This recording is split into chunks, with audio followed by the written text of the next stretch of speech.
আল্লাহ সুবহানাহু ওয়া তাআলার দয়া, শান্তি আর আশীর্বাদ বর্ষিত হোক আপনাদের সবার উপরে। আজকের এই অনুষ্ঠানের আলোচনার বিষয় হল সর্বজনীন ভ্রাতৃত্ব। ভ্রাতৃত্বের বেশ কয়েকটি প্রকারভেদ আছে। যেমন ধরুন, ভ্রাতৃত্ব যেটার ভিত্তি হল রক্তের সম্পর্ক। এছাড়াও হতে পারে কোনো এলাকা, একটা জাতি, একটা গোত্র, ধর্মবিশ্বাস ইত্যাদি। তবে এই সব ধরনের ভ্রাতৃত্বেরই একটা সীমাবদ্ধতা আছে। ইসলাম আলহামদুলিল্লাহ বিশ্বাস করে সর্বজনীন ভ্রাতৃত্বে। ইসলাম এটা মানে না যে মানুষ জন্ম নিয়েছে কোন গোত্রে অথবা আলাদা কোন স্তরে। আর আমি আমার লেকচারের শুরুতেই পবিত্র কোরআনের একটা আয়াত বলেছিলাম। পবিত্র কোরআনের সূরা আল হুজুরাতের 13 নম্বর আয়াতে স্পষ্টভাবে উল্লেখ আছে। আর ইসলাম ধর্মের সর্বজনীন ভ্রাতৃত্বকে সবচেয়ে সুন্দরভাবে প্রকাশ করা হয়েছে এই আয়াতে। বলা হয়েছে, ইয়া আইয়ুহান নাসু ইন্না খালাকনাকুম মিন যাকরিন ওয়া উনসা ওয়া জাআলনাকুম শুউবান ওয়া কাবাইলা লিতাআরাফু ইন্না আক্রামাকুম ইনদাল্লাহি আতকাকুম ইন্নাল্লাহা আলিমুন খাবীর। যার অর্থ, হে মানব জাতি, আমি তোমাদেরকে সৃষ্টি করিয়াছি একজন পুরুষ এবং একজন নারী হইতে। পরে তোমাদেরকে বিভক্ত করিয়াছি বিভিন্ন জাতি ও গোত্রে, যাহাতে তোমরা একে অন্যের সাথে পরিচিত হইতে পারো। এজন্য নয় যে তোমরা একে অন্যকে ঘৃণা করিবে। তোমাদের মধ্যে আল্লাহর নিকট সেই ব্যক্তি অধিক মর্যাদা সম্পন্ন যে তোমাদের মধ্যে অধিক মুত্তাকি। নিশ্চয়ই আল্লাহ সকল কিছু জানেন, সমস্ত খবর রাখেন। তিনি সবকিছুর ব্যাপারে পুরোপুরি অবগত। পবিত্র কোরআনের এই আয়াত বলছে যে, হে মানব জাতি, আমি তোমাদিগকে সৃষ্টি করিয়াছি এক জোড়া পুরুষ এবং নারী থেকে। যার অর্থ, এই পুরো মানব জাতি জন্ম নিয়েছে মাত্র এক জোড়া পুরুষ এবং নারী থেকে। এই পৃথিবীতে যত মানুষ আছে তাদের সবার পূর্বপুরুষ একজনই। আল্লাহ তাআলা এখানে আরো বলেছেন যে, পরে তোমাদিগকে আলাদা করেছি বিভিন্ন জাতি আর গোত্রে, যাতে তোমরা পরিচিত হইতে পারো। এজন্য নয় যে তোমরা ঘৃণা করিবে আর একে অন্যের সহিত যুদ্ধ করিবে। আর এখানে আল্লাহ সুবহানাহু ওয়া তাআলার বিচার করার মানদণ্ডটা হল, এই আয়াত বলছে, বিচারের মানদণ্ডটা কোনো লিঙ্গ, গোত্র, বর্ণ, ধর্ম বা সম্পদ নয়, কিন্তু মানদণ্ড হল তাকওয়া, যার অর্থ আল্লাহকে মানা, ধর্মনিষ্ঠতা আর ন্যায়পরায়ণতা। আর যে ব্যক্তি বেশি ন্যায়পরায়ণ, বেশি ধার্মিক, বেশি আল্লাহকে মানে, আল্লাহর দৃষ্টিতে সে ব্যক্তি অধিক মর্যাদা সম্পন্ন। আর আল্লাহ সমস্ত খবর রাখেন আর সবকিছুর ব্যাপারে পুরোপুরি অবগত। এছাড়াও পবিত্র কোরআনে সূরা আল রুমের 22 নম্বর আয়াতে উল্লেখ করা আছে যে, আর তাহার নিদর্শনাবলীর মধ্যে রহিয়াছে আকাশমণ্ডলী এবং পৃথিবীর সৃষ্টি এবং তোমাদের ভাষা ও তোমাদের বর্ণের বৈচিত্র্য। নিশ্চয়ই ইহাতে জ্ঞানীদের জন্য বহু নিদর্শন রহিয়াছে। পবিত্র কোরআন বলছে যে আল্লাহ সুবহানাহু ওয়া তাআলা সৃষ্টি করেছেন বিভিন্ন প্রকারের ভাষা আর বিভিন্ন বর্ণ, কালো রঙের মানুষ, সাদা, বাদামি, হলুদ। আর এগুলো হল নিদর্শন। মানুষের মধ্যে এই ভাষা আর বর্ণের বৈচিত্র্য অন্যকে ঘৃণা করার জন্য নয়, কারণ প্রত্যেকটি ভাষা, এই পৃথিবীতে যতগুলো ভাষা আছে তার প্রত্যেকটি সুন্দর।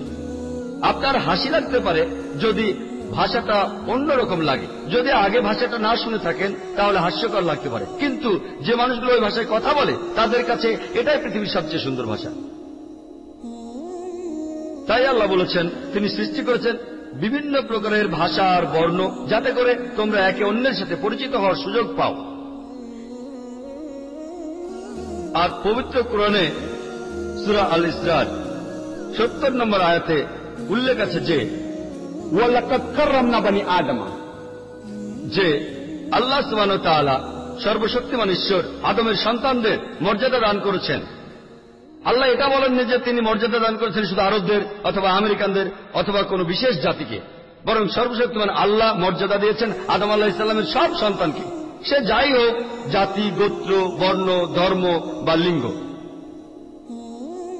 আর পৃথিবীর অনেক বিশ্বাস, পৃথিবীর অনেক ধর্মই বিশ্বাস করে যে আজকের মানুষ জাতি পৃথিবীতে এসেছে একটিমাত্র যুগল থেকে। তারা হলেন আদম আর হাওয়া আলাইহিস সালাম। তবে কিছু ধর্মবিশ্বাস আছে যেগুলো বলে যে শুধুমাত্র নারী জাতির অপরাধের কারণেই, অর্থাৎ হাওয়া আলাইহিস সালাম, শুধুমাত্র তার কারণেই মানুষ অপরাধ নিয়ে জন্মগ্রহণ করে। আর মানুষ জাতির এই অধঃপতনের জন্য তারা শুধুমাত্র নারী অর্থাৎ হাওয়াকে দায়ী করে। আসলে পবিত্র কোরআনে আদম এবং হাওয়া আলাইহিস সালামের ব্যাপারে অনেকবার বলা হয়েছে, কিন্তু এর প্রত্যেকটি জায়গাতেই এই অপরাধের দায়ভার দুজনের উপরই সমানভাবে দেওয়া হয়েছে। আদম এবং হাওয়া দুজনেই অপরাধী। আর পবিত্র কোরআনে সূরা আরাফে 19 থেকে 27 নম্বর আয়াতে উল্লেখ আছে আদম আর হাওয়া আলাইহিস সালাম, তাদের কথা বলা হয়েছে 1 ডজনেরও বেশি বার। পবিত্র কোরআন বলছে যে তারা দুজনেই আল্লাহ তাআলার নির্দেশ অমান্য করে অপরাধ করেছিল। তারা দুজনেই অনুতপ্ত ছিল আর দুজনকে ক্ষমা করা হয়েছিল। এই অপরাধের জন্য তারা দুজনেই সমানভাবে দায়ী। পবিত্র কোরআনে আপনি এমন কোন আয়াত খুঁজে পাবেন না যেখানে শুধু হাওয়া আলাইহিস সালামের উপর এই দায়িত্ব দেওয়া হয়েছে। তবে পবিত্র কোরআনে একটা আয়াত আছে, সূরা তাহার 121 নম্বর আয়াতে বলা হয়েছে যে আদম আলাইহিস সালাম আল্লাহর নির্দেশ অমান্য করেছিলেন। তবে কোরআন পড়লে দেখতে পাবেন দুজনকেই এই অপরাধের জন্য সমানভাবে দায়ী করা হয়েছে। দুজনে অনুতপ্ত ছিল আর দুজনকে ক্ষমা করা হয়েছিল।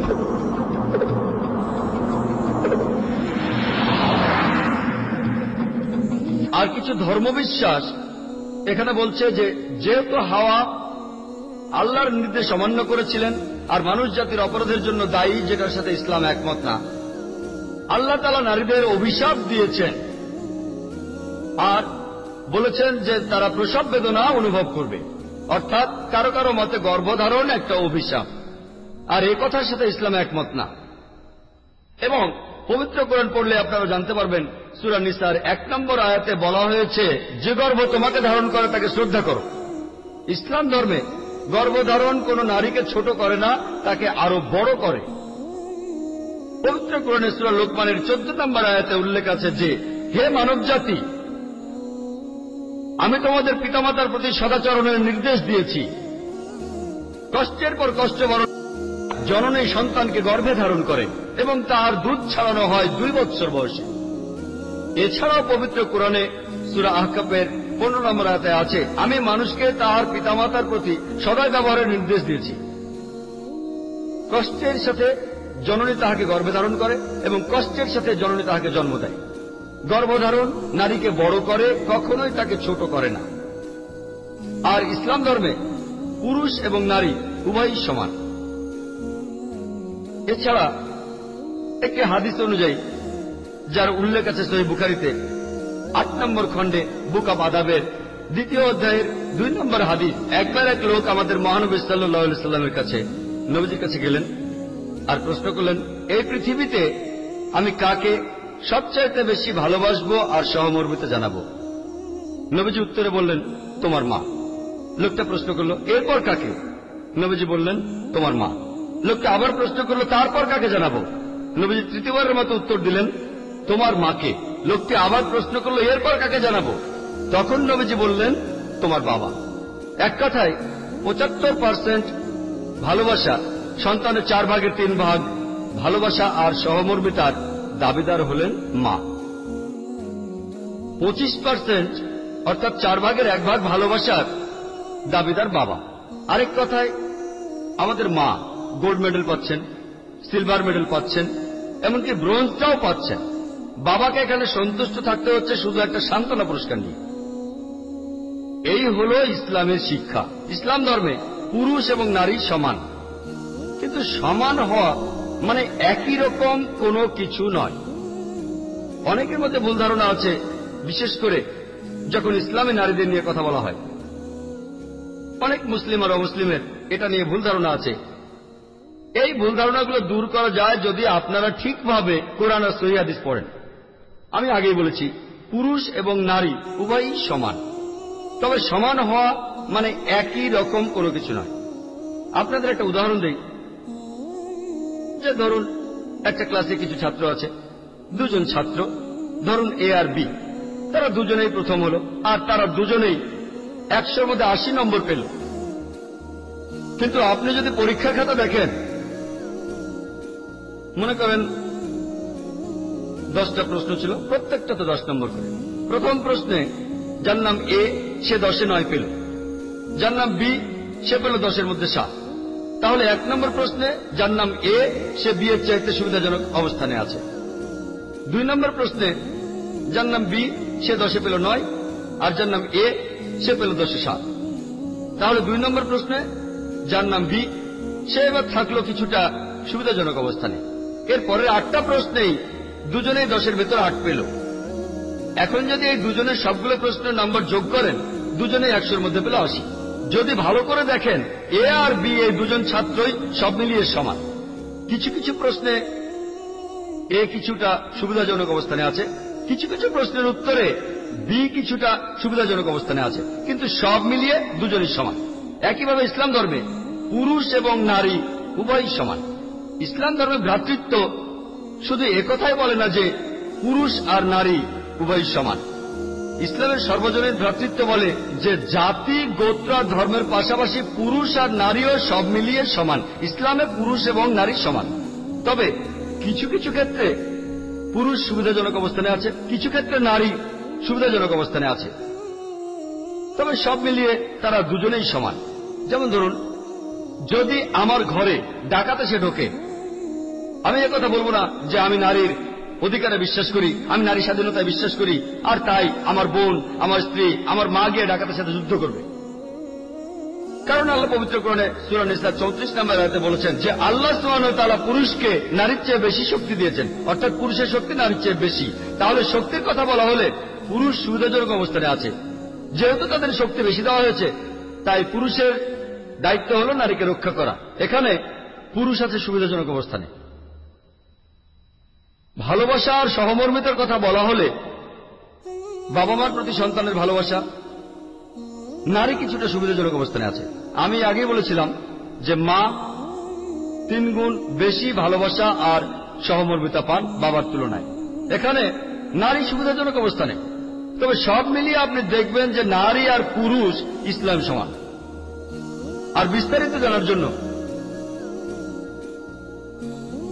আপনারা আমার ভিডিও ক্যাসেট দেখতে পারেন। আমি ইসলামে নারীর অধিকার নিয়ে বক্তৃতা দিয়েছি। এটা কি আধুনিক না সেকেলে, এটা প্রথম অংশ, অর্থাৎ আমার লেকচার। আর দ্বিতীয় অংশে আছে প্রশ্নোত্তর পর্ব। এখানে এ ব্যাপারে বিস্তারিত বলা হয়েছে, আর মানুষের মনে যে ভুল ধারণাগুলো আছে সেগুলোকে এখানে দূর করা হয়েছে।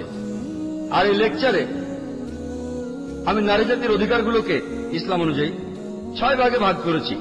আধ্যাত্মিক অধিকার, অর্থনৈতিক অধিকার, সামাজিক অধিকার, আইনগত অধিকার, শিক্ষাগত অধিকার এবং রাজনৈতিক অধিকার। আর আমি এখানে বলেছি যে সব মিলিয়ে পুরুষ এবং নারী উভয় সমান।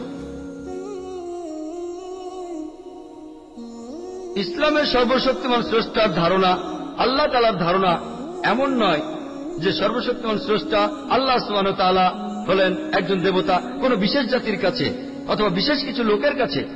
পবিত্র কোরআনের সূরা ফাতিহায় উল্লেখ আছে যে আলহামদুলিল্লাহি রাব্বিল আলামিন, সকল প্রশংসা জগৎসমূহের প্রতিপালকের। এখানে সর্বশক্তিমান ঈশ্বরকে বলা হচ্ছে রব্বুল আলামিন, জগৎসমূহের প্রতিপালক। আর পবিত্র কোরআনের শেষ সূরা অর্থাৎ সূরা নাসের 1 নম্বর আয়াতে উল্লেখ করা আছে যে কুল আউযু বিরাব্বিন নাস, বলো আমি শরণ লইতেছি মানব জাতির প্রতিপালকের কাছে। সর্বশক্তিমান ঈশ্বর আল্লাহ সুবহানাহু ওয়া তাআলা হলেন এই পৃথিবীর সমগ্র মানব জাতির প্রতিপালক, কোন বিশেষ গোত্রের প্রতিপালক নয় অথবা কোন বিশেষ জাতি।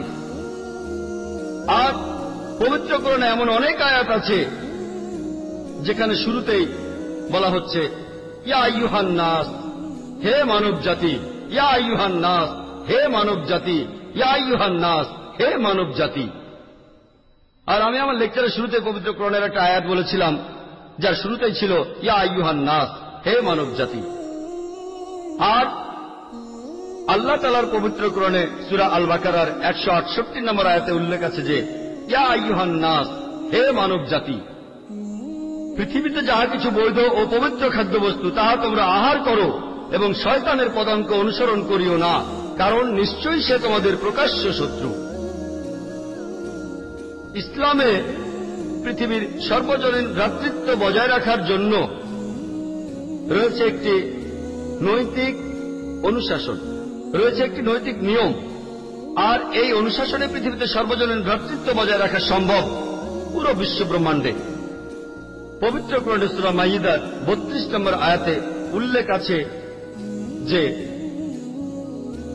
যদি কেউ অন্য কাউকে হত্যা করে এবং যদি সেটা নরহত্যা অথবা ধ্বংসাত্মক কাজের জন্য না হয়, তাহলে সে যেন পুরো মানব জাতিকেই হত্যা করল, সব মানুষকেই।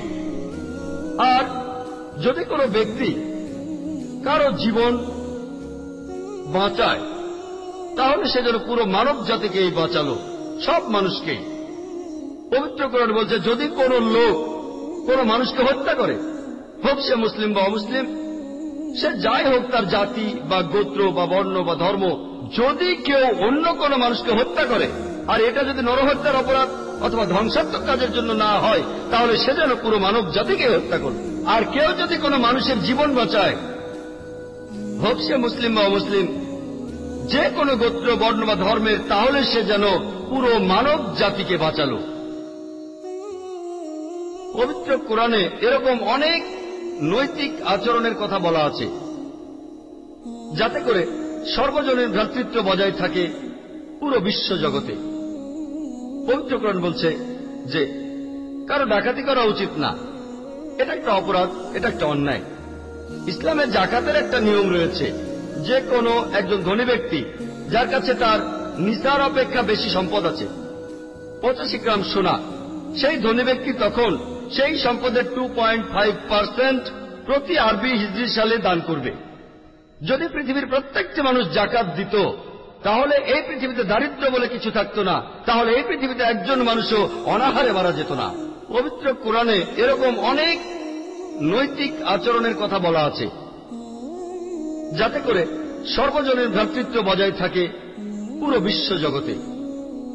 পবিত্র কোরআন বলছে যে কারো ডাকাতি করা উচিত না, এটা একটা অপরাধ, এটা একটা অন্যায়।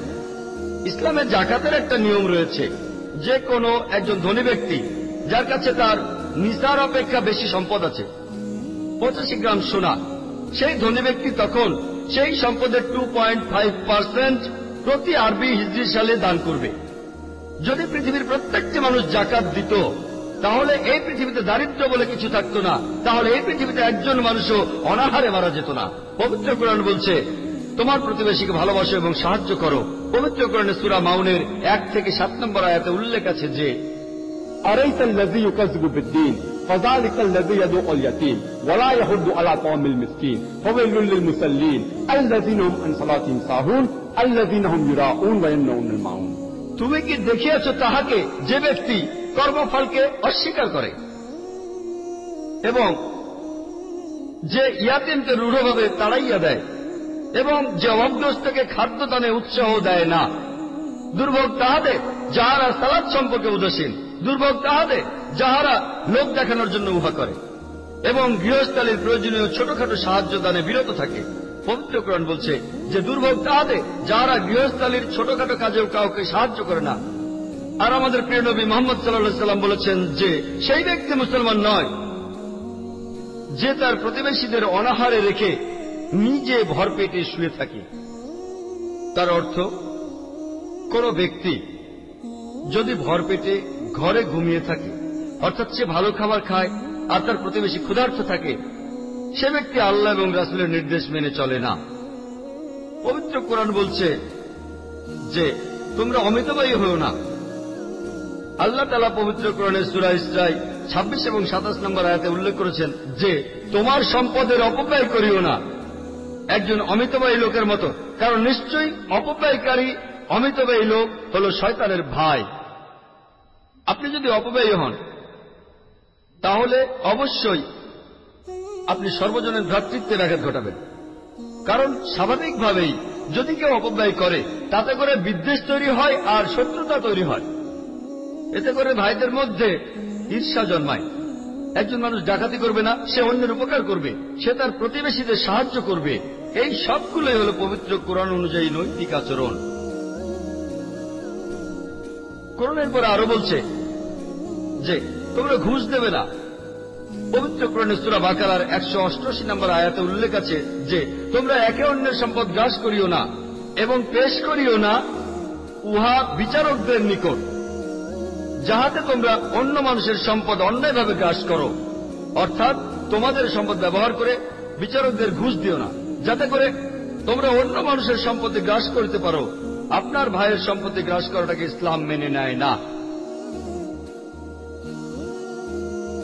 আর পবিত্র কোরআনে সূরা মাইদার 90 নম্বর আয়াতে উল্লেখ আছে যে ইয়া আইয়ুহাল্লাযীনা আমানু, হে মুমিনগণ, ইন্নামাল খামরু ওয়াল মাইসিরু, নিশ্চয়ই মদ এবং জুয়া, ওয়াল আনসাবু ওয়াল আজলামু, মূর্তি পূজার বেদী এবং ভাগ্য নির্ণায়ক স্বর, রিজসুম মিন আমালি শাইতান, এ সবই শয়তানের কার্য। ফাজতানিবু লাআল্লাকুম তুফলিহুন, উহা বর্জন করো যাতে সফল কাম হতে পারো। পবিত্র কোরআন বলছে তোমরা পুরোপুরি বর্জন করো মাদকদ্রব্য, অ্যালকোহল, ড্রাগস, বর্জন করো জুয়া, মূর্তি পূজার বেদী, ভাগ্য নির্ণায়ক স্বর, এই সব কিছু শয়তানের কার্য। আর আমরা জানি যে মাদকদ্রব্য হল এই সমাজের যাবতীয় অপরাধগুলির অন্যতম একটি কারণ। এর ফলে সর্বজনীন ভ্রাতৃত্বের ব্যাঘাত ঘটে। আর বিভিন্ন পরিসংখ্যান আমাদের বলে দেয় যে আমেরিকায় প্রতিদিন গড়ে 1900টারও বেশি ধর্ষণের ঘটনা ঘটে থাকে। আর এর বেশিরভাগ ক্ষেত্রেই দেখা যায় যে ভিকটিম অথবা যে ধর্ষক একজন মাতাল থাকে। আমেরিকার পরিসংখ্যান আমাদের বলে যে আমেরিকায় 8% অজাচার হয়। অর্থাৎ আমেরিকায় প্রতি 12 বা 13 জন লোকের মধ্যে অন্তত একজন অজাচারে লিপ্ত হয়েছে। অর্থাৎ নিষিদ্ধ আত্মীয় স্বজনের মধ্যে যৌন সংসর্গ, বাবা আর মেয়ে, ছেলে আর মা, ভাই আর বোন। আর বেশিরভাগই, প্রায় সবগুলো ক্ষেত্রেই এই ঘটনাগুলো ঘটে মাতাল অবস্থায়। এখন পৃথিবীতে এইডস ছড়ানোর একটা কারণ হল মাদকদ্রব্য। সেজন্য পবিত্র কোরআন বলছে মাদকদ্রব্য এবং জুয়া এই সবই শয়তানের কাজ। এগুলো বর্জন করো যাতে তোমরা সফল কাম হতে পারো। যদি এইসব খারাপ কাজ বর্জন করো, সার্বজনীন ভ্রাতৃত্ব থাকবে পুরো বিশ্ব জুড়ে। আল্লাহ পবিত্র কোরআনে সূরা ইসরার 32 নম্বর আয়াতে বলেছেন যে আর তোমরা জিনার নিকটবর্তী হইও না, কারণ ইহা নিকৃষ্ট আচরণ, ইহা ক্ষতিকর আর অন্যান্য ক্ষতির পথগুলো খুলে দেয়। ইসলাম জিনা করার বিরুদ্ধে। আল্লাহ পবিত্র কোরআনে সূরা আল হুজুরাতের 11 এবং 12 নম্বর আয়াতে উল্লেখ করেছেন যে ইয়া আইয়ুহাল্লাযীনা আমানু, হে মুমিনগণ, কোন পুরুষ যেন অপর কোন পুরুষকে উপহাস না করে, কেননা সে উপহাসকারী অপেক্ষা উত্তম হতে পারে। কোন নারী অপর কোন নারীকে যেন উপহাস না করে, কেননা সে উপহাসকারিণী অপেক্ষা উত্তম হতে পারে। একে অপরকে দোষারোপ করিও না এবং তোমরা একে অপরকে মন্দ নামে ডাকিও না। অনুমান হতে দূরে থাকো, কারণ বেশিরভাগ ক্ষেত্রে অনুমান করা পাপ। অপরের গোপন বিষয় সন্ধান করিও না, অপরের পশ্চাতে নিন্দা করিও না, তোমরা একে অপরের পশ্চাৎ থেকে নিন্দা করিও না। তোমরা কি তোমাদের মৃত ভ্রাতার গোশত খাইতে চাহিবে? কোরআন বলছে যে যদি পেছন থেকে নিন্দা করেন, যদি কারো পেছনে থেকে তার নামে নিন্দা করেন, তাহলে আপনি যেন আপনার মৃত ভাইয়ের গোশত খেলেন। আর নিজের মৃত ভাইয়ের গোশত খাওয়া দ্বিগুণ অপরাধ। মৃত কোনো কিছুর গোশত খাওয়া এমনিতে নিষিদ্ধ, আর মৃত ভাইয়ের গোশত খাওয়া হল দ্বিগুণ অপরাধ। এমনকি নরখাদকরা যারা মানুষের গোশত খায়, তারাও তাদের মৃত ভাইয়ের গোশত খায় না। তাই যদি পেছনে নিন্দা করেন, যদি আপনি কারো পেছন থেকে তার নিন্দা করেন, এটা তখন দ্বিগুণ অপরাধ, আপনার মৃত ভাইয়ের গোশত খাওয়ার মতো। আর পবিত্র কোরআনে আল্লাহ সুবহানাহু ওয়া তাআলা বলেছেন এগুলোকে তোমরা সবাই ঘৃণা করো, কেউ এগুলোকে পছন্দ করো না।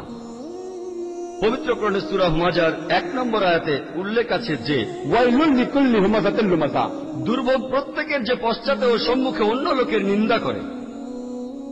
নৈতিক আচরণের এই সমস্ত নিয়মকানুনগুলি যেগুলো পবিত্র কোরআন ও সহিহ হাদিসে আছে, এগুলো সর্বজনীন ভ্রাতৃত্বকে লালন করে। সর্বজনীন ভ্রাতৃত্বের কথা বলার পাশাপাশি ইসলাম ধর্মের একটা বৈশিষ্ট্য হল যে ইসলাম ধর্ম তার কাজেও এই কথা বজায় রাখে। মুসলমানদের উচিত সর্বজনীন ভ্রাতৃত্বকে কাজেও করে দেখানো। দিনে 5 বার সালাহ আদায়ের মাধ্যমে, সালাহ আদায়ের মধ্য দিয়ে আমরা সর্বজনীন ভ্রাতৃত্বকে লালন করি।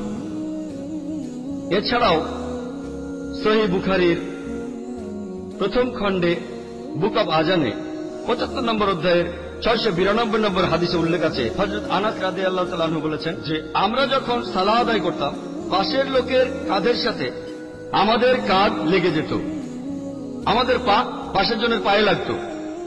আমাদের প্রিয় নবীজি বলেছেন, সুন্নাহ আবু দাউদে উল্লেখ আছে প্রথম খণ্ডে বুক অব সালাহ 245 নম্বর অধ্যায়ের 666 নম্বর হাদিসে, আমাদের প্রিয় নবীজি বলেছেন, সালাহ আদায়ের আগে তোমরা সমান লাইনে দাঁড়াও, কাঁধে কাঁধ লাগিয়ে দাঁড়াও, আর সেখানে শয়তানের যাওয়ার জন্য কোনো খোলা জায়গা বা রাস্তা রেখো না। আমাদের নবীজি বলেছেন, সালাহ আদায়ের সময় তোমরা পাশাপাশি দাঁড়াও, আর সেখানে শয়তানে যাওয়ার জন্য কোনো রাস্তা রেখো না। নবীজি সেই রকম কোন শয়তানের কথা বলছেন না যাকে আপনারা অনিডা টিভির অ্যাডে দেখেছেন। অনিডা টিভির অ্যাড দেখেছেন, দুটো সিংহের একটা লেজওয়ালা শয়তান। আমাদের নবীজি এ ধরনের শয়তানের কথা বলেননি। এখানে শয়তান হলো বিভিন্ন বৈষম্য, জাতিগত, গোত্রগত, বর্ণগত, সম্পদের। সেখানে হতে পারে যে তারা ধনী বা গরিব, সে হোক রাজা বা ফকির। আপনি যখনই নামাজ আদায় করেন, যখনই সালাহ আদায় করেন, কাঁধে কাঁধ লাগিয়ে দাঁড়ান, যাতে করে ভ্রাতৃত্ব আরো দৃঢ় হয়। যেসব বৈষম্য জাতির, গোত্রের, বর্ণের, ধর্মের, সম্পদের, সেগুলো আপনাদের মধ্যে থাকবে না। আর বিশ্বজনীন ভ্রাতৃত্বের সবচেয়ে বড় উদাহরণ হল ইসলাম ধর্মের তীর্থযাত্রা, অর্থাৎ হজ পালন করা। প্রায় 25 লক্ষ মানুষ পৃথিবীর বিভিন্ন প্রান্ত থেকে সেই সময় মক্কায় আসেন হজ পালনের জন্য। মানুষ আসে পৃথিবীর বিভিন্ন জায়গা থেকে, America, Canada, England, Singapore, Malaysia, India, Pakistan, ইন্দোনেশিয়ার বিভিন্ন জায়গা থেকে মানুষ আসে। আর এই সময় তারা 2 খণ্ডের সেলাই ছাড়া কাপড় পরেন, আর কাপড়টা সাদা রঙের। এখানে আপনার বোঝার উপায় নেই আপনার পাশে যে আছে সে রাজা না ফকির। এটা বিশ্বজনীন ভ্রাতৃত্বের সবচেয়ে বড় দৃষ্টান্ত। পৃথিবীর এটাই সবচেয়ে বড় লোক সমাগম। প্রতি বছর 25 লক্ষ মানুষ সেখানে জড়ো হয়। আর আপনার পাশে যে লোক দাঁড়িয়ে আছে, আপনি বুঝতেই পারবেন না সেই লোক রাজা না ফকির। সেখানে হোক তারা ধনী বা গরিব, কালো বা সাদা, আপনি পৃথিবীর যে জায়গা থেকে আসেন আপনারা সবাই একই রকম কাপড় পরবেন।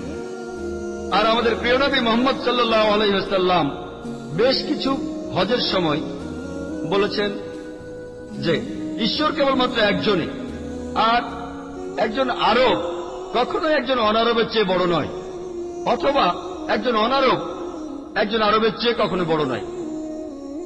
সাদা কখনোই কালোর চেয়ে বড় নয়, বা কালো সাদার চেয়ে বড় নয়। এখানে বড় হওয়ার একটাই শর্ত, সেটা হল তাকওয়া, অর্থাৎ ন্যায়পরায়ণতা, ধার্মিকতা আর আল্লাহকে মানা। সে আপনি যে জাতিতে জন্মগ্রহণ করুন, আপনার রং যাই হোক, এসব দিয়ে আপনি বড় হবেন না। আল্লাহ তাআলার দৃষ্টিতে সব মানুষই সমান। যদি আপনি বেশি ধার্মিক হন, আল্লাহকে মানেন, ন্যায়বান হন, তাহলে অন্য মানুষের তুলনায় আপনি বড় হবেন। আর হজ পালন করার সময় প্রত্যেক মানুষই বলতে থাকে, লব্বাইক আল্লাহুম্মা লব্বাইক, লব্বাইক লা শারীকা লাক লব্বাইক, ইন্নাল হামদা ওয়ান নি'মাতা লাকা ওয়াল মুলক লা শারীকা লাক। তারা বলতেই থাকে লব্বাইক আল্লাহুম্মা লব্বাইক, লব্বাইক লা শারীকা লাক লব্বাইক। এরপর তারা হজ ছেড়ে ফিরে চলে আসে, কিন্তু তাদের মাথার মধ্যে ঠিকই থাকে লব্বাইক আল্লাহুম্মা লব্বাইক, যার অর্থ আমি উপস্থিত হয়েছি আমার প্রতিপালক, আমি উপস্থিত হয়েছি। লব্বাইক লা শারীকা লাক লব্বাইক, আমি উপস্থিত হয়েছি, আল্লাহর কোনো শরীক নেই, আমি উপস্থিত হয়েছি। ইন্নাল হামদা ওয়াল নি'মাতা, সকল প্রশংসায় আমাদের প্রতিপালকের জন্য, সকল উদারতা প্রতিপালকের। লাকাল মুলক লা শারিকা লাক। আপনি এই বিশ্বজগতের সবকিছুর মালিক, বিশ্বজগতের মালিক, আর আপনার কোনো শরীক নেই। এটা মনের মধ্যে গেঁথে যায় যে লাব্বাইক আল্লাহুম্মা লাব্বাইক, উপস্থিত হয়েছি হে আমার প্রতিপালক, আমি উপস্থিত হয়েছি।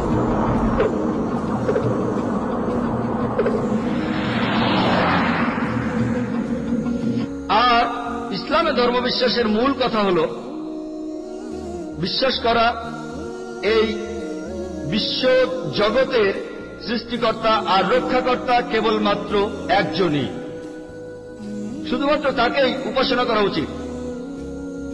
আর এই একজন স্রষ্টায় বিশ্বাস করার মাধ্যমেই পৃথিবীতে সর্বজনীন ভ্রাতৃত্ব বজায় রাখা যায়। তার অর্থ একজন স্রষ্টাই এই পৃথিবীর সব মানুষকে সৃষ্টি করেছেন।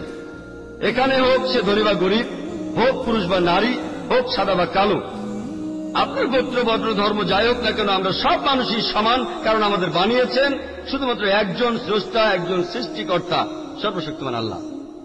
শুধুমাত্র একজন স্রষ্টা বিশ্বাস করলেই আপনি এই ভ্রাতৃত্ব বজায় রাখতে পারবেন। আর মূলত এই কারণে পৃথিবীর প্রধান প্রধান ধর্মগুলি যারা সৃষ্টিকর্তার উপর বিশ্বাস করে সবকিছুর উপরে, সেগুলো শুধুমাত্র একজন সৃষ্টিকর্তাতেই বিশ্বাস করে। আর অক্সফোর্ড ডিকশনারির কথা অনুযায়ী ধর্ম শব্দের অর্থ মানুষকে নিয়ন্ত্রণ করে এমন কোন শক্তি, স্রষ্টা বা দেবতা যাকে উপাসনা করা আবশ্যতা মানা উচিত।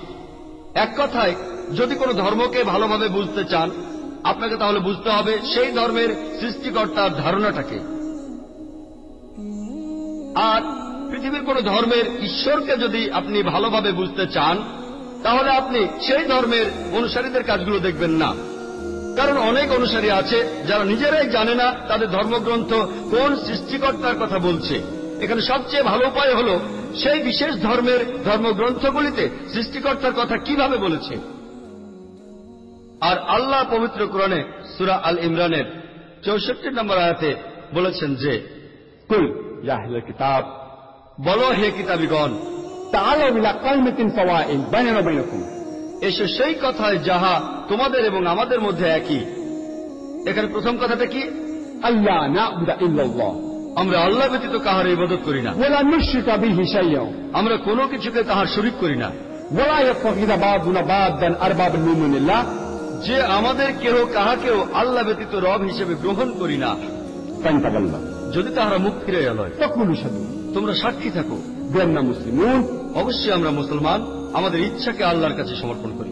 আল্লাহ এখানে আপনাকে দেখাচ্ছেন কিভাবে অন্য মানুষের সাথে কথা বলতে হবে। বলা হচ্ছে, তাআলাউ ইলা কালিমাতিন সাওয়াইন বাইনানা ওয়া বাইনাকুম, এসো সেই কথায় যাহা আমাদের এবং তোমাদের মধ্যে একই। প্রথম কথাটা কি?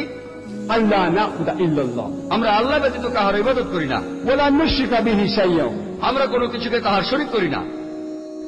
তাই পৃথিবীর কোন ধর্মে সৃষ্টিকর্তার ধারণাকে যদি বুঝতে চান, তাহলে আপনাকে দেখতে হবে ধর্মগ্রন্থগুলিতে কিভাবে সৃষ্টিকর্তার কথা বলা হয়েছে। যদি আপনি সেই সৃষ্টিকর্তাকে বুঝতে পারেন, তাহলে ধর্মটাকেও বুঝতে পারবেন। আসুন আমরা প্রথমেই হিন্দু ধর্মের ঈশ্বরকে ভালোভাবে দেখি। যদি কোনো হিন্দুকে প্রশ্ন করেন, একজন সাধারণ হিন্দুকে, যে আপনার ধর্মে কতজন স্রষ্টা আছেন, কেউ বলবে 3 জন, কেউ বলবে 100 জন, কেউ বলবে 1000, আর কেউ হয়তো বলবে 33 কোটি 330 মিলিয়ন। কিন্তু যদি কোনো জ্ঞানী হিন্দুকে জিজ্ঞেস করেন, যিনি আসলেই তার ধর্মগ্রন্থগুলি সম্পর্কে জানেন, তিনি আপনাকে বলতে পারবেন যে হিন্দুদের উচিত হবে এক ঈশ্বরের উপাসনা করা, আর তাদের উচিত হবে এক স্রষ্টায় বিশ্বাস করা। তবে সাধারণ হিন্দুরা এখন যে দর্শনে বিশ্বাস করে সেটার নাম হল প্যানথেইজম। সাধারণ হিন্দুরা বলবে যে সবকিছুই স্রষ্টা, গাছ স্রষ্টা, সূর্য স্রষ্টা, চাঁদ স্রষ্টা, বানর স্রষ্টা, মানুষের স্রষ্টা, সর্ব স্রষ্টা। তবে আমরা মুসলমানরা বলি যে সবকিছু স্রষ্টা। স্রষ্টা শব্দটার পরে একটা র, সবকিছুর মালিক হলেন স্রষ্টা। গাছের মালিক স্রষ্টা, সূর্যের মালিক স্রষ্টা, চাঁদের মালিক স্রষ্টা, বানরের মালিক স্রষ্টা, মানুষের মালিক স্রষ্টা, সাপের মালিকও স্রষ্টা। তবে হিন্দু আর মুসলিম আমাদের মধ্যে প্রধান পার্থক্যটা হলো যে সাধারণ একজন হিন্দু বলে সবকিছু হলো স্রষ্টা, আর আমরা মুসলিমরা বলি সবকিছু স্রষ্টার। স্রষ্টা শব্দটার পরে একটা র, আমাদের প্রধান পার্থক্যটা হলো এই র অক্ষরটা। যদি আমরা এই র অক্ষরটার সমস্যার সমাধান করতে পারি, হিন্দু আর মুসলিমরা এক হতে পারবো। সেটা কিভাবে করব? কোরআন বলছে, تعالوا إلى كلمة سواء بيننا وبينكم এসো সেই কথায় যা আমাদের এবং তোমাদের মধ্যে এক। প্রথম কথাটা কি? ألا نعبد إلا الله আমরা আল্লাহ ছাড়া কোনো ইবাদত করি না। আর হিন্দু ধর্মের অনুসারীরা যে গ্রন্থটা সবচেয়ে বেশি পড়ে সেটা হল ভগবদ গীতা। যদি আপনি ভগবদ গীতা পড়েন, 2য় অধ্যায়ের 20 অনুচ্ছেদে বলা হচ্ছে, যে মানুষগুলোর জ্ঞান আর বুদ্ধিকে চুরি করে নিয়েছে জাগতিক আশা আকাঙ্ক্ষা, তারা অপদেবতার পুজো করে। তার অর্থ, যে সব মানুষের জ্ঞান বুদ্ধিকে জাগতিক আশা আকাঙ্ক্ষা চুরি করে নিয়েছে, তারাই অপদেবতার পুজো করে এক সৃষ্টিকর্তাকে বাদ দিয়ে। আর আপনি যদি উপনিষদ পড়েন, হিন্দু ধর্মের আরেকটা পবিত্র ধর্মগ্রন্থ, এর উল্লেখ আছে ছন্দগীয় উপনিষদে 6ষ্ঠ অধ্যায়ে 2য় পরিচ্ছেদের 1ম অনুচ্ছেদে। एकम एविदित्यम সৃষ্টিকর্তা শুধুমাত্র একজনই, দ্বিতীয় কেউ নেই। এছাড়াও শ্বেতাক্ষেত্র উপনিষদে উল্লেখ আছে 6ষ্ঠ অধ্যায়ের 9 অনুচ্ছেদে, नाकस्य कसिज जनिता न कदिपा এর মানে সৃষ্টিকর্তার, সর্বশক্তিমান স্রষ্টার কোনো প্রভুই নেই, আর তার কোনো মা বাবাও নেই। আরো উল্লেখ আছে শ্বেতাক্ষেত্র উপনিষদে 4র্থ অধ্যায়ের 19 অনুচ্ছেদে, नाकस्य प्रतिमा अस्ति সৃষ্টিকর্তার কোনো প্রতিমূর্তি নেই। এছাড়াও শ্বেতাক্ষেত্র উপনিষদে 4র্থ অধ্যায়ের 20 অনুচ্ছেদে উল্লেখ আছে যে স্রষ্টার কোনো আকার নেই, কেউ তাকে চোখ দিয়ে দেখতে পায় না। হিন্দু ধর্মের সব গ্রন্থগুলির মধ্যে সবচেয়ে পবিত্র হল বেদ। বেদ প্রধানত 4 প্রকার: ঋগ্বেদ, যজুর্বেদ, সামবেদ আর অথর্ববেদ। আপনি যদি যজুর্বেদ ভালোভাবে পড়েন, সেখানে উল্লেখ আছে 32 অধ্যায়ের 3 অনুচ্ছেদে, नाकस्य प्रतिमा अस्ति সৃষ্টিকর্তার কোনো প্রতিকৃতি নেই, সর্বশক্তিমান স্রষ্টার কোনো আকার নেই। এছাড়াও যজুর্বেদে 40 অধ্যায়ের 8 অনুচ্ছেদে উল্লেখ আছে যে সর্বশক্তিমান স্রষ্টা নিরাকার এবং পবিত্র। আর যজুর্বেদে এর পরের অনুচ্ছেদে 40 অধ্যায়ের 9 অনুচ্ছেদে উল্লেখ আছে যে अंधात्म विशंति या असंबुद्धि उपासते তারা অন্ধকারে প্রবেশ করে যারা কোনো আসাম্ভূতির পূজা করে। আসাম্ভূতির অর্থ প্রাকৃতিক বস্তু, যেমন বাতাস, পানি, আগুন। এখানে আরো বলা হয়েছে তারা আরো বেশি অন্ধকারে প্রবেশ করে যে লোকগুলি সাম্ভূতির পূজা করে। সাম্ভূতি মানুষের তৈরি জিনিস, যেমন চেয়ার, টেবিল, মূর্তি ইত্যাদি। কোথায় বলা হয়েছে? যজুর্বেদে 40 অধ্যায়ের 9 অনুচ্ছেদে। এরপরে আরো পড়লে দেখতে পাবেন অথর্ববেদে উল্লেখ আছে 20 অধ্যায়ের 58 পরিচ্ছেদের 3 অনুচ্ছেদে, দেব মহা অস্তি, সৃষ্টিকর্তা হলেন সুমহান। এই বেদগুলির মধ্যে সবচাইতে পবিত্র হল ঋগ্বেদ।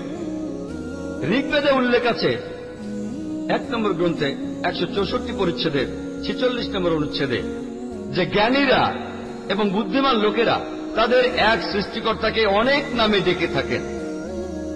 আপনি যদি ঋগ্বেদ পড়েন, 2 নম্বর গ্রন্থের 1 নম্বর অনুচ্ছেদে সর্বশক্তিমান স্রষ্টার অনেকগুলো নাম দেওয়া হয়েছে।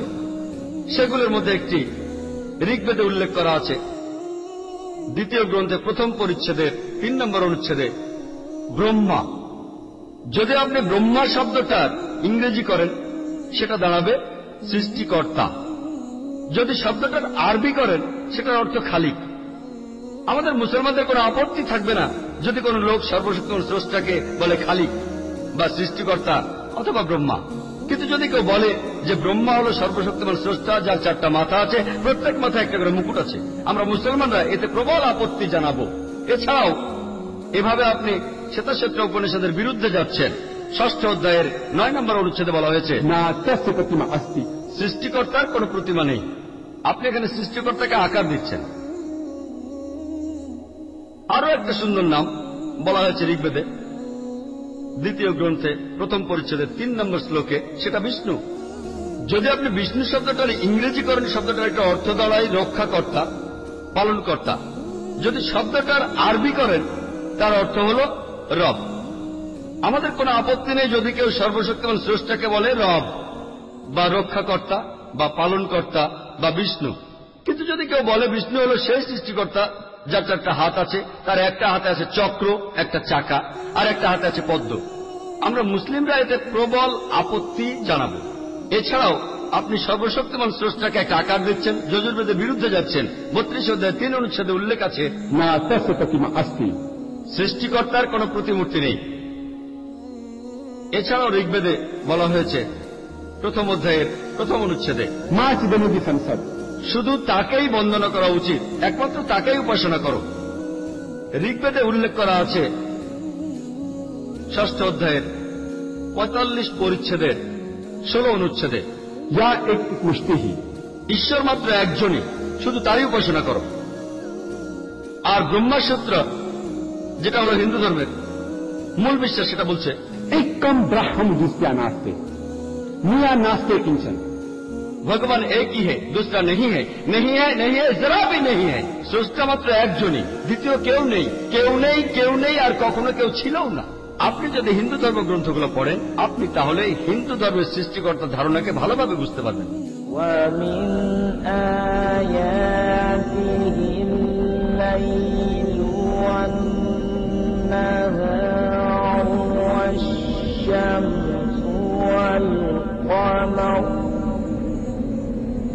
لا تسجدوا للشمس ولا للقمر واسجدوا لله الذي خلقهن إن كنتم إياه تعبدون.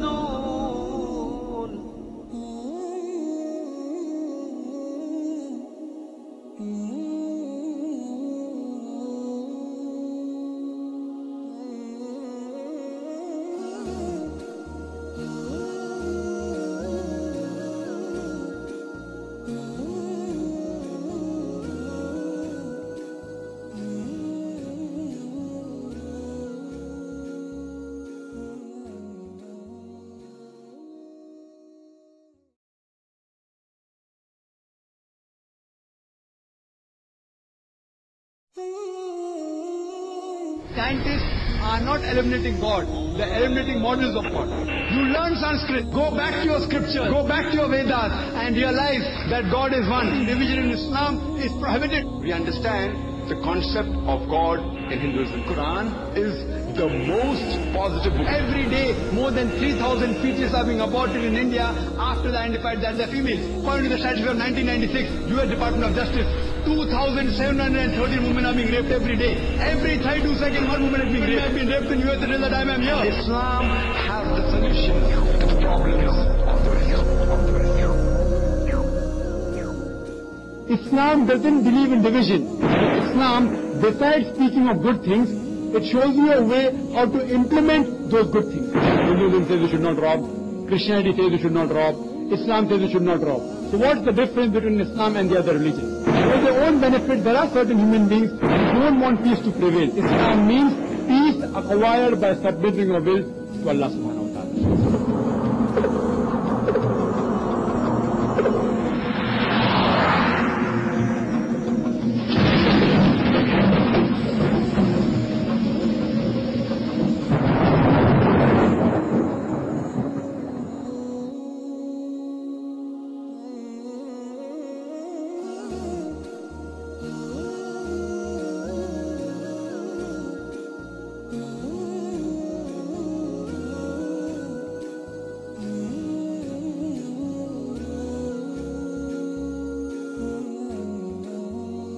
আসুন এবার আমরা ইহুদি ধর্মে ঈশ্বরের ধারণা দেখি। এটার উল্লেখ আছে বুক অব ডিউটেরোনমিতে, ওল্ড টেস্টামেন্ট গ্রন্থে 6 নম্বর অধ্যায়ের 4 নম্বর অনুচ্ছেদে মুসা আলাইহিস সালাম বলেছেন যে শামা ইসরাঈল আদনা ইলাহাইন আদনা ইখাদ। এটা একটা হিব্রু উদ্ধৃতি যার অর্থ, হে ইসরায়েলবাসী, প্রভু আমাদের ঈশ্বর কেবলমাত্র একজনই। এছাড়াও আছে বুক অব আইজায়াতে 43 অধ্যায়ের 11 অনুচ্ছেদে, আমি একমাত্র আমি প্রভু, আর আমার পাশাপাশি অন্য কোনো রক্ষাকর্তা নেই। বুক অব আইজায়াতে উল্লেখ আছে 45 অধ্যায়ের 5 অনুচ্ছেদে, আমি একমাত্র প্রভু, এছাড়া আর কোনো প্রভু নেই, আমার পাশাপাশি অন্য কোনো ঈশ্বর নেই। বুক অব আইজায়ায় বলা আছে 46 অধ্যায়ের 9 অনুচ্ছেদে, আমি ঈশ্বর, আমার সাথে আর কেউ নেই, আমি ঈশ্বর, আমার মতো আর কেউ নেই। এছাড়া উল্লেখ আছে বুক অব এক্সোডাসে 20 নম্বর অধ্যায়ের 3 থেকে 5 অনুচ্ছেদে। এছাড়াও আছে বুক অব ডিউটেরোনমিতে 5 অধ্যায়ের 7 থেকে 9 অনুচ্ছেদে বলা হয়েছে, আমার পাশাপাশি তোমরা অন্য কারো উপাসনা করবে না। সর্বশক্তিমান স্রষ্টা এখানে বলেছেন যে আমার পাশাপাশি তোমরা অন্য কোনো ঈশ্বরের উপাসনা করবে না। কোনো মূর্তি বানিয়ে তোমরা কোনোভাবেই আমার সাথে তার তুলনা করবে না, হোক সেটা উপরে স্বর্গের কোনো কিছু অথবা পৃথিবীর নিচের কিছু অথবা পৃথিবীর নিচের সমুদ্র থেকে কিছু। তোমরা তাদেরকে কোনো সেবা করবে না অথবা তাদের কাছে নতজানু হবে না, কারণ আমি ঈশ্বর খুবই প্রতিহিংসা পরায়ণ। আপনি যদি ইহুদি ধর্মগ্রন্থগুলো পড়েন তাহলে ইহুদি ধর্মের ঈশ্বরকে বুঝতে পারবেন। খ্রিস্টান ধর্মের ঈশ্বর আর তার ধারণা সম্পর্কে বলার আগে আমি কয়েকটা বিষয় পরিষ্কার করতে চাই যে ইসলাম হল একমাত্র খ্রিস্টান ধর্ম যে ধর্ম আমাদের বলে ঈসা আলাইহিসসালামকে বিশ্বাস করতে। কোন মুসলিমই মুসলিম নয় যদি সে ঈসা আলাইহিসসালামকে নবী বলে না মানে। আমরা বিশ্বাস করি যে তিনি ছিলেন একজন প্রেরিত দূত আল্লাহ সুবহানাহু ওয়া তাআলার, সর্বশক্তিমান স্রষ্টা। আমরা বিশ্বাস করি যে তিনি ছিলেন মেসিহা, মানুষের উদ্ধারকারী। আমরা বিশ্বাস করি যে তিনি অলৌকিক উপায়ে জন্মেছিলেন, কোন পুরুষ মানুষের ঔরসজাত নন। অবশ্য অনেক আধুনিক খ্রিস্টান এটা বিশ্বাস করে না। আমরা বিশ্বাস করি যে তিনি অনেক অন্ধ আর পঙ্গুকে ঈশ্বরের আদেশে সুস্থ করেছেন। বিশ্বাস করি যে তিনি ঈশ্বরের আদেশে মৃত ব্যক্তিকে জীবন দিয়েছেন। এখানে খ্রিস্টান আর মুসলমানদের মধ্যে বেশ মিল রয়েছে। অনেক খ্রিস্টান আছে যারা বলে যে ঈসা আলাইহিস সালাম নিজেকে ঈশ্বর বলে দাবি করেছেন। সত্যি বলতে আপনি যদি বাইবেল পড়েন এমন কোন বক্তব্য আপনি বাইবেলের কোথাও খুঁজে পাবেন না, গোটা বাইবেলের কোথাও খুঁজে পাবেন না যেখানে ঈসা আলাইহিস সালাম নিজেই বলেছেন যে তিনি ঈশ্বর, অথবা কোথাও তিনি বলেছেন আমাকে পুজো করো। তবে আপনি যদি বাইবেল পড়েন ঈসা আলাইহিস সালাম নিজেই বলেছেন, এর উল্লেখ আছে গসপেল অফ জনে 14 নম্বর অধ্যায়ের 28 নম্বর অনুচ্ছেদে, আমার বাবা অনেক বড় আমার চেয়ে। গসপেল অফ জনে 10 নম্বর অধ্যায়ের 29 অনুচ্ছেদে আছে, আমার বাবা সবার চাইতে বড়। গসপেল অফ ম্যাথিউ 12 নম্বর অধ্যায়ের 28 নম্বর অনুচ্ছেদে, আমি শয়তানকে তাড়িয়ে দেই ঈশ্বরের শক্তির সাহায্যে। গসপেল অফ লুকে 11 নম্বর অধ্যায়ের 20 নম্বর অনুচ্ছেদে, আমি শয়তানকে তাড়িয়ে দেই ঈশ্বরের আঙ্গুলের সাহায্যে। গসপেল অফ জনে 5 নম্বর অধ্যায়ের 30 নম্বর অনুচ্ছেদে, আমি আমার নিজের থেকে কিছুই করতে পারি না, আমি এখানে থেকে বিচার করি আর আমার বিচার সঠিক, কারণ আমি এখানে আমার ইচ্ছাটাকে দেখি না, আমার বাবার ইচ্ছাকে দেখি। যদি কেউ বলে যে আমি নিজের ইচ্ছাকে দেখি না, ঈশ্বরের ইচ্ছাকে দেখি, এর অর্থ সে তার ইচ্ছাকে সর্বশক্তিমান স্রষ্টার কাছে সমর্পণ করছে। আর যদি এটার আরবি করেন এটার অর্থ ইসলাম। আর যে তার ইচ্ছাকে আল্লাহর কাছে সমর্পণ করে তাকে বলা হয় মুসলমান। ঈসা আলাইহিস সালাম অন্য নবীদের কথা বাতিল করার জন্য আসেননি, বরং তিনি তাদের কথা নিশ্চিত করেছেন। আর ঈসা আলাইহিস সালাম বলেছেন, এর উল্লেখ আছে গসপেল অফ ম্যাথিউয়ের 5 অধ্যায়ের 17 থেকে 20 অনুচ্ছেদে, বলেছেন, মনে করো না আমি অন্য নবীদের কথা বাতিল করার জন্য পৃথিবীতে এসেছি। এইসব উদ্ধৃতি বাইবেলের উদ্ধৃতি কিং জেমস ভার্সন থেকে। ঈসা আলাইহিস সালাম বলেছেন, মনে করো না আমি অন্য নবীদের কথা বাতিল করার জন্য পৃথিবীতে এসেছি। আমি বাতিল করতে আসিনি, নিশ্চিত করতে এসেছি। কারণ নিশ্চয়ই পৃথিবী থেকে স্বর্গে যাওয়ার সময় এমনকি প্রত্যেকটা ধূলিকণাকেও ঈশ্বরের আইনের সামনে পরীক্ষা দিয়ে তারপর যেতে হবে। আর যদি তাদেরকেও ঈশ্বরের কোনো আদেশ ভঙ্গ করে এবং অন্যদের সেটা শেখায়, তাহলে তাকে স্বর্গরাজ্যে সবচেয়ে ছোট করে দেখা হবে। আর যদি কেউ ঈশ্বরের আদেশ মানে আর অন্যদের সেটা শেখায়, তাহলে স্বর্গরাজ্যে সেই হবে সবচেয়ে বড়। যদি না তোমাদের নৈতিকতা ধর্মগ্রন্থ আর ধার্মিকদের নৈতিকতা যেতে বেশি হয়, তোমাদের কেউ স্বর্গরাজ্যে প্রবেশ করতে পারবে না। ঈসা আলাইহিস সালাম বলেছেন, যদি আপনি স্বর্গে যেতে চান, আপনাকে তাহলে ওল্ড টেস্টামেন্টের সব কথা সবকিছু মানতে হবে, যে ঈশ্বর একজন, তার কোনো শরীক নেই, ঈশ্বরের কোনো মূর্তি বানাতে পারবেন না। আর ঈসা আলাইহিস সালাম কখনোই দাবি করেননি যে তিনি সর্বশক্তিমান স্রষ্টা। সত্যি বলতে তিনি বলেছেন তাকে ঈশ্বর পাঠিয়েছেন। এটা বলা আছে গসপেল অফ জনে 14 অধ্যায়ের 24 অনুচ্ছেদে। ঈসা আলাইহিস সালাম বলেছেন যে তোমরা যে কথা শোনো সেগুলো আমার কথা নয়, সেগুলো আমার বাবার কথা যিনি আমাকে পাঠিয়েছেন। গসপেল অফ জনে উল্লেখ আছে 17 নম্বর অধ্যায়ের 3 নম্বর অনুচ্ছেদে, এ জীবন অবিনশ্বর, যাতে তোমরা বুঝতে পারো ঈশ্বর একজনই আর যিশুকে ঈশ্বর নিজেই পাঠিয়েছেন। বুক অব অ্যাক্টস আছে 2য় অধ্যায়ের 22 নম্বর অনুচ্ছেদে যে শোনো হে ইসরায়েলবাসী, আমার কথা শোনো, নাজারেত শহরের যিশু যে ঈশ্বরের অস্তিত্বের প্রমাণ হিসেবে তোমাদের সামনে অলৌকিক অনেক কাজ করছে, আসলে ঈশ্বরের ইচ্ছাতেই করছে, আর তোমরা তার সাক্ষী। বলা হয়েছে নাজারেত শহরে ঈসা আলাইহিস সালাম তিনি ঈশ্বরের অস্তিত্বের প্রমাণ হিসেবে অলৌকিক অনেক কিছুই করছেন কেবলমাত্র ঈশ্বরের ইচ্ছাতেই, আর তোমরা তার সাক্ষী। ঈসা আলাইহিস সালামকে যখন জিজ্ঞেস করা হলো ঈশ্বরের কোন আদেশটাকে সবার আগে মানতে হবে, তখন তিনি মুসা আলাইহিস সালাম যে কথাটা বলেছিলেন সেটাই বলেছেন। গসপেল অব মার্কে আছে 12 নম্বর অধ্যায় 29 নম্বর অনুচ্ছেদে, হে ইসরায়েলবাসী, প্রভু আমাদের ঈশ্বর কেবলমাত্র একজনই। আপনি যদি বাইবেল পড়েন তাহলে খ্রিস্টান ধর্মের ঈশ্বরের ধারণাকে ভালোভাবে বুঝতে পারবেন। আসুন এবার আমরা ইসলাম ধর্মের ঈশ্বরকে বোঝার চেষ্টা করি। ইসলাম ধর্মের স্রষ্টা সম্পর্কে ভালোভাবে বলতে গেলে আপনাকে তখন বলতে হবে পবিত্র কোরআনের সূরা ইখলাস 1 থেকে 4 নম্বর আয়াতে উল্লেখ আছে যে কুল হুয়াল্লাহু আহাদ, বলো তিনি এক এবং অদ্বিতীয়। আল্লাহুস সামাদ, তিনি কখনোই কাহারও মুখাপেক্ষী নন। লাম ইয়ালিদ ওয়া লাম ইউলাদ, তিনি কাউকে জন্ম দেননি, কখনো জন্ম নেননি। ওয়া লাম ইয়াকুল লাহু কুফুয়ান আহাদ, আর তাহার সমতুল্য কেউ নাই। এই হলো 4 লাইনের সংজ্ঞা ইসলাম ধর্মের ঈশ্বর সম্পর্কে। আল্লাহ সুবহানাহু ওয়া তাআলা, যদি কেউ সর্বশক্তিমান স্রষ্টার কথা বলেন, যদি নিজেকে সর্বশক্তিমান ঈশ্বর বলে দাবি করেন, আমাদের মুসলমানদের কোনো আপত্তি থাকবে না সেই লোককে সর্বশক্তিমান ঈশ্বর বলে মানতে। প্রথমটা হলো কুল হুয়াল্লাহু আহাদ, বলো তিনি এক এবং অদ্বিতীয় আল্লাহ।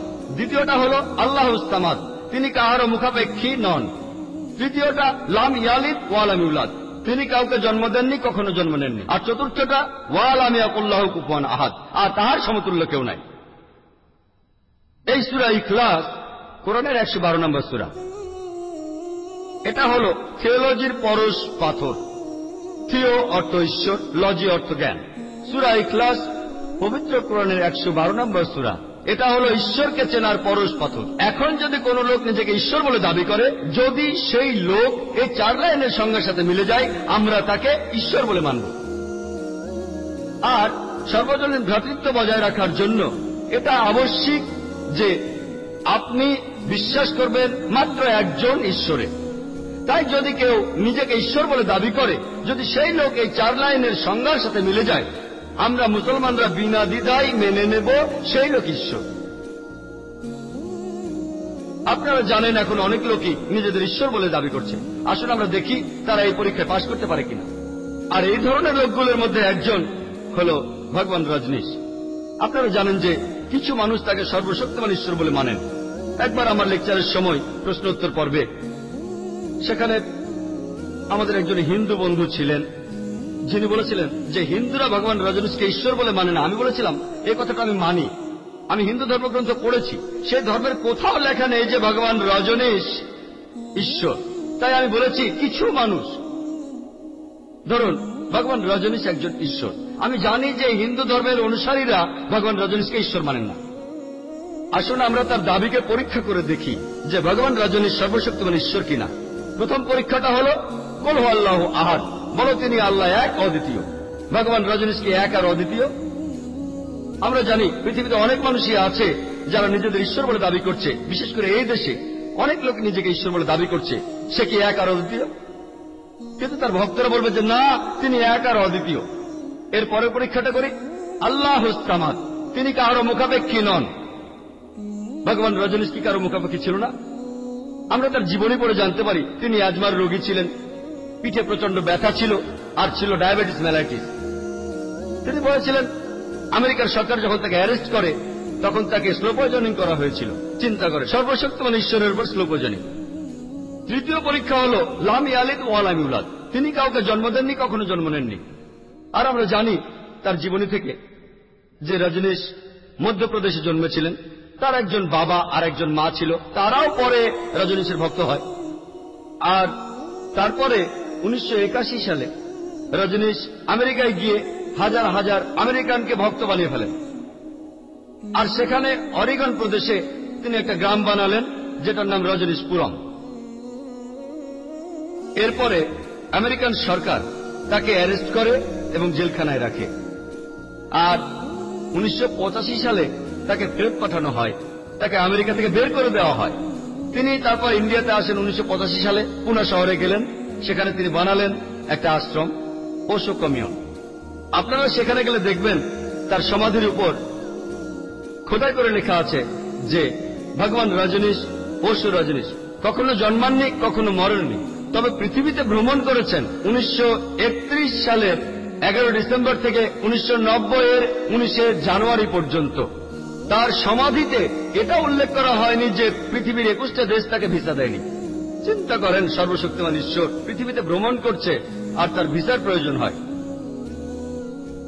সবশেষ পরীক্ষা, ওয়ালাম ইয়াকুল্লাহু কুফুয়ান আহাদ, তার সমতুল্য আর কেউ নাই। পরীক্ষাটা এত কঠিন যে আল্লাহ সুবহানাহু ওয়া তাআলার পাশে আর কেউ নেই, শুধু তিনিই পাস করবেন। যখনই আপনি পৃথিবীর কোনো কিছুর সাথে ঈশ্বরকে তুলনা করবেন, পৃথিবীর যে কোনো কিছু, সে ঈশ্বর নয়। যেমন ধরুন, কোন একজন লোক বলল যে সর্বশক্তিমান ঈশ্বর 1000 গুণ বেশি শক্তিশালী আর্নল্ড শোয়ার্জনেগারের চাইতে। আপনারা চেনেন তাকে, যাকে এক সময় টাইটেল দেওয়া হয়েছিল মিস্টার ইউনিভার্স, এই বিশ্ব জগতের সবচেয়ে শক্তিশালী মানুষ।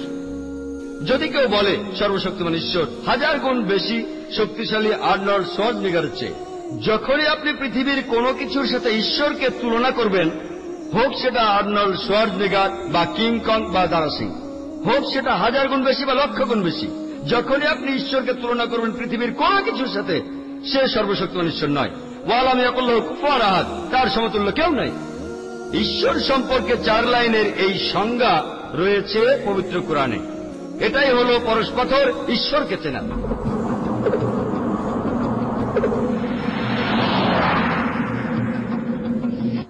কোন একজন লোক বলল যে সর্বশক্তিমান ঈশ্বর 1000 গুণ বেশি শক্তিশালী আর্নল্ড শোয়ার্জনেগারের চাইতে। আপনারা চেনেন তাকে, যাকে এক সময় টাইটেল দেওয়া হয়েছিল মিস্টার ইউনিভার্স, এই বিশ্ব জগতের সবচেয়ে শক্তিশালী মানুষ। যদি কেউ বলে সর্বশক্তিমান ঈশ্বর 1000 গুণ বেশি শক্তিশালী আর্নল্ড শোয়ার্জনেগারের চেয়ে, যখনই আপনি পৃথিবীর কোনো কিছুর সাথে ঈশ্বরকে তুলনা করবেন, হোক সেটা আর্নল্ড শোয়ার্জনেগার বা কিং কং বা দারা সিং, হোক সেটা 1000 গুণ বেশি বা লক্ষ গুণ বেশি, যখনই আপনি ঈশ্বরকে তুলনা করবেন পৃথিবীর কোনো কিছুর সাথে, সে সর্বশক্তিমান ঈশ্বর নয়। ওয়ালাম ইয়াকুল্লাহু কুফুয়ান আহাদ, তার সমতুল্য কেউ নাই। ঈশ্বর সম্পর্কে 4 লাইনের এই সংজ্ঞা রয়েছে পবিত্র কোরআনে। এটাই হলো পরশপাথর ঈশ্বরকে চেনা। এছাড়াও পবিত্র কোরআন বলছে, সূরা আল ইসরার 110 নম্বর আয়াতে উল্লেখ আছে যে কুলুল্লাহ আবুদুর রহমান আয়াম আতাদু ফালাল আসমাউল হুসনা, তোমরা আল্লাহ নামে আহ্বান করো বা রহমান, তোমরা যে নামে আহ্বান করো, সকল সুন্দর নামগুলি তো তাহার। আপনারা আল্লাহকে ডাকতে পারেন যে কোনো নামে, তবে সেটা অবশ্যই কোনো সুন্দর নাম হতে হবে, যাতে আপনারা কোনো ছবি কল্পনা করতে না পারেন। আর সব মিলিয়ে 99টি আসমাউল হুসনা বা সুন্দর নাম রয়েছে পবিত্র কোরআনে আল্লাহ সুবহানাহু ওয়া তাআলার। আর রহমান, আর রহিম, সবচেয়ে দয়াবান, সবচেয়ে পরোপকারী, সব মিলিয়ে 99টি নাম। আমরা মুসলিমরা সর্বশক্তিমান ঈশ্বরকে আরবিতে আল্লাহ বলে ডাকি। আর যে কারণে আমরা সর্বশক্তিমান ঈশ্বরকে আরবিতে আল্লাহ বলে ডাকি, ইংরেজি শব্দ গড না বলে, সেটা হলো ইংরেজি গড শব্দটাকে নিয়ে আপনি অনেক কিছু বানাতে পারেন। যেমন ধরুন, আপনি যদি গডের পরে এস জুড়ে দেন, তাহলে সেটা হবে গডস, ঈশ্বরের বহুবচন। আল্লাহর কোনো বহুবচন নেই। কুল হু আল্লাহু আহাদ, বলো তিনি এক এবং অদ্বিতীয়। যদি গডের পরে ESS যোগ করেন, তাহলে সেটা হয়ে যায় গডেস, অর্থাৎ মহিলা ঈশ্বর। আল্লাহ সুবহানাহু ওয়া তাআলার কোনো লিঙ্গ নেই, তিনি পুরুষও নন আবার মহিলাও নন। আল্লাহ সুবহানাহু ওয়া তাআলার কোনো লিঙ্গ নেই। আল্লাহ শুধু একটাই শব্দ। যদি গডের সাথে ফাদার শব্দটা যোগ করেন, তাহলে হয় গড ফাদার। সে আমার গড ফাদার, সে আমার অভিভাবক। আল্লাহ আব্বা বা আল্লাহ ফাদার বলে কিছু নেই ইসলামে। যদি গডের সাথে মাদার যোগ করেন, সে হয় গড মাদার। ইসলাম ধর্মে আল্লাহ মাদার বা আল্লাহ আম্মি বলে কিছু নেই। আল্লাহ শুধু একটাই শব্দ। যদি গডের আগে 3 শব্দটা লাগান, তাহলে সেটা হয়ে যায় 3 গড, যার অর্থ নকল ঈশ্বর। ইসলামে 3 আল্লাহ বলে কিছু নেই। আর এ কারণে আমরা মুসলিমরা সর্বশক্তিমান ঈশ্বর আল্লাহ সুবহানাহু ওয়া তাআলাকে আরবিতে আল্লাহ বলে ডাকি, ইংরেজিতে গড শব্দ না বলে। কিন্তু যদি কোন লোক, কোন মুসলমান আল্লাহ সুবহানাহু ওয়া তাআলাকে গড বলে ডাকেন, তাদেরকে বোঝানোর জন্য যারা আল্লাহ সুবহানাহু ওয়া তাআলা সম্পর্কে জানেন না, এতে যদি তারা বোঝে আমাদের কোনো আপত্তি নেই। তবে এখানে সঠিক শব্দটা হলো আল্লাহ, ইংরেজিতে গড না বলে এই শব্দটা এক্ষেত্রে ভালো। ইসলাম ধর্মে সর্বজনীন ভ্রাতৃত্ব শুধুমাত্র হরিজন্টালি ছড়ায় না, অর্থাৎ শুধু বর্তমান সময়ের বিভিন্ন জায়গা আর সব ধরনের মানুষের মধ্যে ভ্রাতৃত্বকে ছড়ায় না, এটা ছড়ায় ভার্টিক্যালিও। ইসলাম ধর্মের সর্বজনীন ভ্রাতৃত্বের বিশ্বাস ভার্টিক্যালিও ছড়ায়, আগের প্রজন্মতেও ছড়ায়, এটা অতীতেও ছড়িয়েছিল। হ্যাঁ, অতীতেও ছড়িয়েছিল। ইসলামের সর্বজনীন ভ্রাতৃত্বে বর্তমান সময়ের মানুষ আছে, এমনকি অতীতেরও আছে। আমরা সবাই একটাই জাতি, একটাই গোষ্ঠী। এই সর্বজনীন ভ্রাতৃত্বের বিশ্বাস এটা হরিজন্টালি ছড়ায়, এমনকি এটা ছড়ায় ভার্টিক্যালিও। আর এই বিশ্বাসের ভিত্তিটা হলো, সব ধর্মে এটা আছে, আপনারা দেখবেন বিশ্বাস করতেই হবে একজন সৃষ্টিকর্তায়, এক সর্বশক্তিমান ঈশ্বরে। আর শুধুমাত্র এই উপায়ে এই পুরো বিশ্বজগতে সর্বজনীন ভ্রাতৃত্ব বিরাজ করবে। আর এই সর্বজনীন ভ্রাতৃত্ব অনেক অনেক গুণ বড় ভ্রাতৃত্ব রক্তের সম্পর্কের চেয়ে। পবিত্রকরণ বলছে, আমি আগেও বলেছি, তোমরা তোমাদের বাবা মাকে শ্রদ্ধা করো। পবিত্রকরণের সূরা ইসরা 23 এবং 24 নম্বর আয়াতে উল্লেখ আছে যে আল্লাহ সুবহানাহু ওয়া তাআলা আদেশ দিয়েছেন, তিনি ব্যতীত কাহারও উপাসনা করিও না, আর পিতামাতার প্রতি সদয় হও। আর যদি তাহাদের একজন অথবা তাহাদের উভয়ই বার্ধক্যে উপনীত হন, তাহাদিগকে কোন রকম ধমক দিও না, তাহাদিগকে উপশব্দটা বলিও না, কিন্তু মমতাবশে তাহাদের প্রতি নম্রতা পক্ষপর অবনমিত করো, তাহাদের সম্মান করিও এবং প্রভুর নিকট প্রার্থনা করিও যে তাহাদের প্রতি দয়া করো, যেভাবে আমাকে তাহারা প্রতিপালন করিয়াছিলেন। তার অর্থ, আপনারা আপনাদের বাবা মাকে ভালোবাসবেন এবং তাদের সবসময় শ্রদ্ধা আর সম্মান করবেন। তবে পবিত্রকরণে এই কথা বলা আছে, সূরা লোকমানের 15 নম্বর আয়াতে উল্লেখ আছে যে পিতামাতাকে শ্রদ্ধা ও সম্মান করার পর কোরআন বলছে, কিন্তু যদি তাহারা পীড়াপিড়ি করে আমার সমকক্ষ দাঁড় করাইতে যে বিষয়ে তোমার কোনো জ্ঞান নাই, অর্থাৎ তোমার বাবা মা তোমাকে যদি অন্য ঈশ্বর মানতে বলেন সর্বশক্তিমান আল্লাহর পাশে, তুমি তাহাদের কথা মানিও না, তবে এই পৃথিবীতে তাহাদের সহিত বসবাস করো সৎভাবে এবং বিশুদ্ধ চিত্তে। তার অর্থ, আপনার বাবা মাকে আপনি মেনে চলবেন যতক্ষণ পর্যন্ত তারা সর্বশক্তিমান আল্লাহর বিরুদ্ধে না যায়, তারা আল্লাহর আদেশের বিরুদ্ধে না যায়, তাদেরকে মেনে চলতে হবে। যদি তারা আল্লাহর আদেশ না মানে, তাহলে আল্লাহ সুবহানাহু ওয়া তাআলার আদেশ অনুযায়ী সবাইকে চলতে হবে। বিশ্বাসের ভ্রাতৃত্ব অনেক বেশি বড়, যেটা রক্তের সম্পর্কের চেয়েও এটা অনেক অনেক বেশি বড়।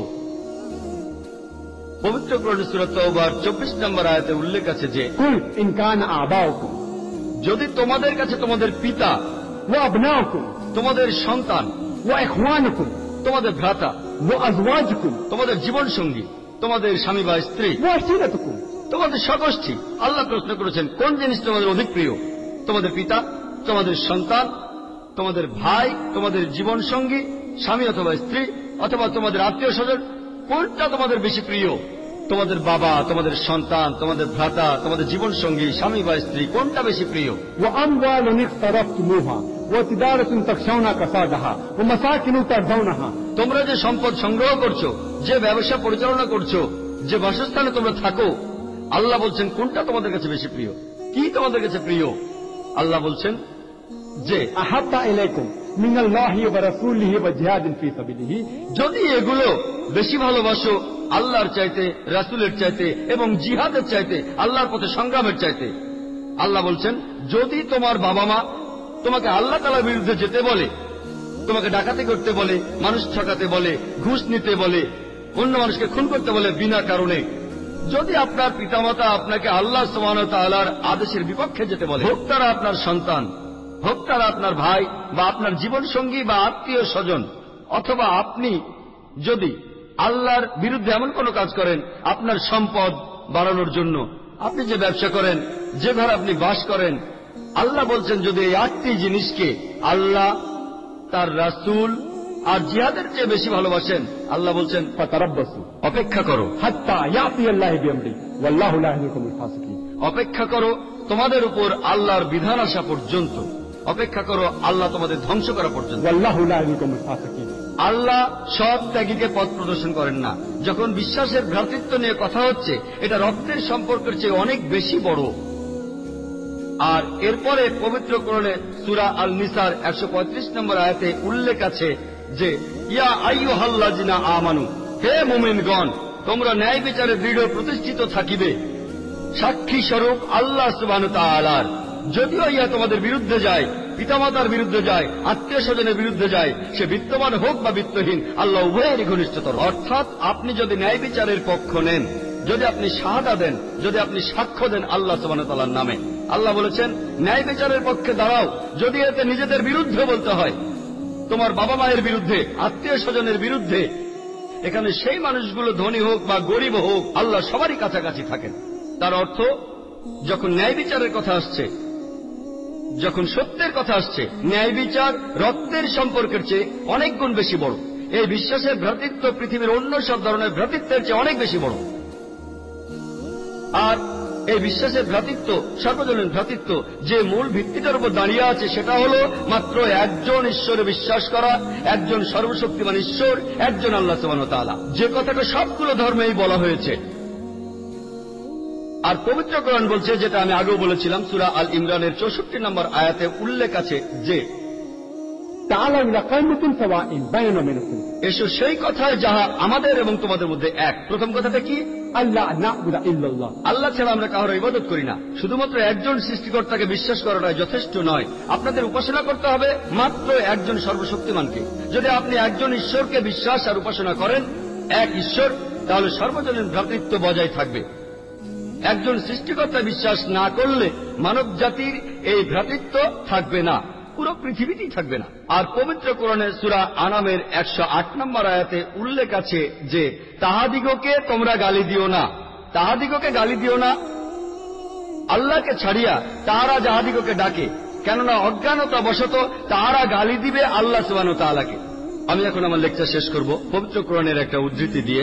সূরা আল নিসার 1 নম্বর আয়াতে উল্লেখ আছে যে يا أيها الناس اتقوا ربكم الذي خلقكم من نفس واحدة خلق منها زوجها।